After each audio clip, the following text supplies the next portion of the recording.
So we're here with Bill Samson, owner of WJ Sampson, who's been working with Hill Interiors for over 30 years. And how that first started was with Bill being a customer of Hill Interiors, and when that sort of movement started from buying from the Far East with the homewares products, Bill was one of the first people to ever visit and start to import the products. And I just wanted you to really tell us how you came from starting as a wholesaler in Belfast to carrying the business through to now. I started the business in 1978, and at that time I was buying brassware from Birmingham. Yeah. Fire irons, cold buckets, all made in Birmingham. Yeah. No imported goods whatsoever. At the same time, unbeknown to me, Hill Giftware, as they were then known, were buying exactly the same products from the same factories. Right. And it was only a few years later I discovered that they were doing this, and I got to know Graham Hill through the business. And then I got to know Nick, his son, who was only a kid at the time. Yeah. And they were starting to import a little brassware from India. Yeah. Key racks and stuff like that. And so was it fire irons before and things like that from Birmingham? We were still buying the fire irons, but Yeah. all of a sudden there was a little niche for small things that were now being imported from India. Yeah. But it was only small things like key racks and doorbells and stuff like that. So then one day I went to the Birmingham show, and they had a small booth, very small booth, and had some of these key racks. So I went along and said to Nick, look, get your order pad, I'm going to give you an order. And he nearly fell over in shock. And I gave him an order which was okay, might have been £700 or £800 or £900, I don't know what. Anyway, that started us off, and from there on we became very, very close friends and business, almost like partners. Although I was in Ireland, they were in England. We ran exactly the same business. Right. And then sometime in the 90s, China came on board. I decided to go to visit a factory who were making resin products. Little cherubs and things. And I asked Graham before I left, would he be interested in going hoppers with me on the container? And he said, of course, Bill, whatever you buy, we'll take half of it. Right. So I said, okay. I went off, did the business, got the order in. It sold well, thank good. It was okay. And on it went from there. So then I started to travel to China with Nick. And we discovered more and more factories.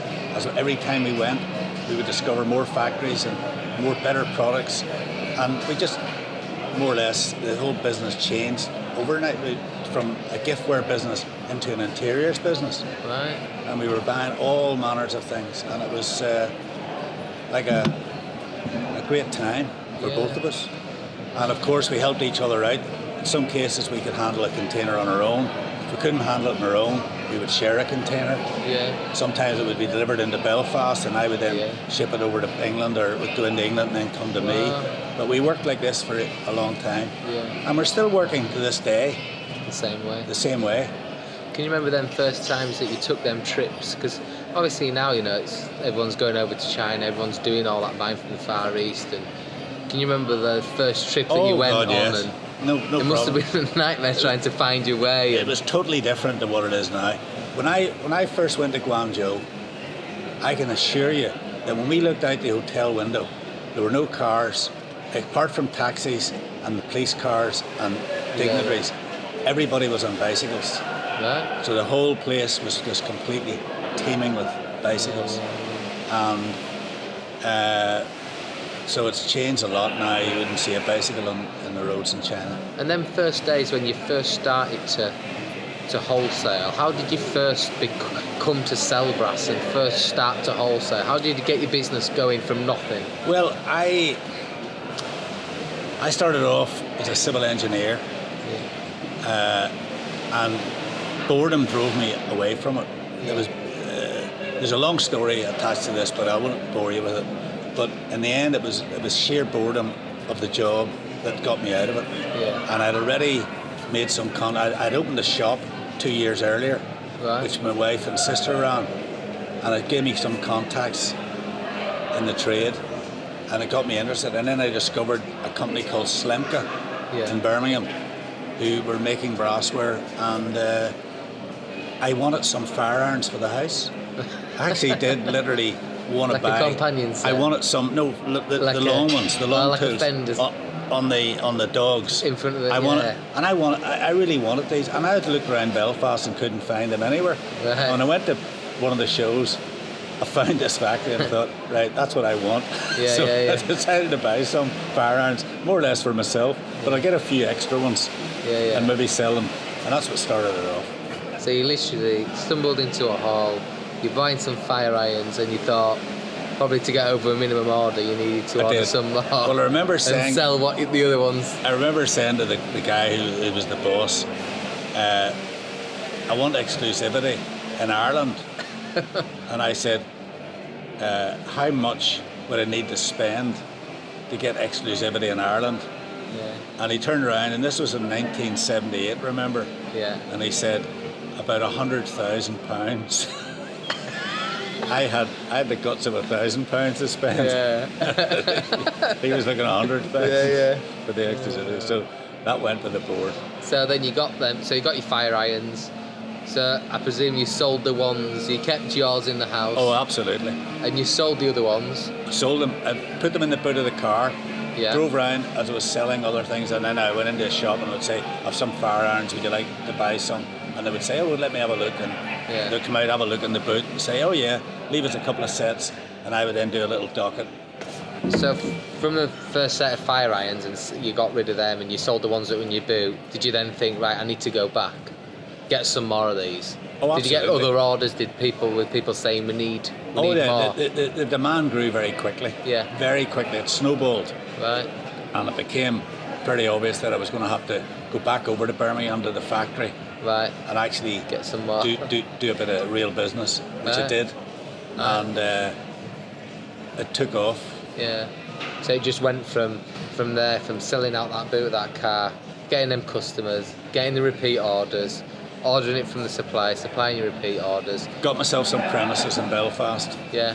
Which, and then you grew. Which was an old linen warehouse. Right. Which is still there. Yeah. To this day. And I employed my first employee, who happened to live not far from the city centre, and took it off. The rest is history. Yeah. What would you say is the biggest, from having shops and wholesale, and you've obviously done many deals, imported many containers. What would you say is the most important thing in business, in general? General business. Honesty. Yeah. Being straight and honest with people. Yeah. Telling the truth, basically. I think that's the most important thing. Yeah. Because you get found out. If you tell lies, you get found out. Yeah. People don't like it. So I always learned, right from the start, speak the truth. Tell the truth. Yeah. And any advice for any people out there who are going into starting their first shops, or they're interested in coming into this business and they haven't, they're not too experienced in this kind of field? What would you say to them? What you have to do initially is plough every cent back into the business. Yeah. Don't take anything out. No. You've got to allow the business to grow and build up strength. Yeah. And the only way you do that is not being greedy. If people go in and start lifting money out of the till, then they're going to end up going nowhere. Right. So you've got to allow it to build up and give it everything. Yeah. Put everything back in. Yeah. And grow it slowly and organically. Yeah. Thank you. Yeah.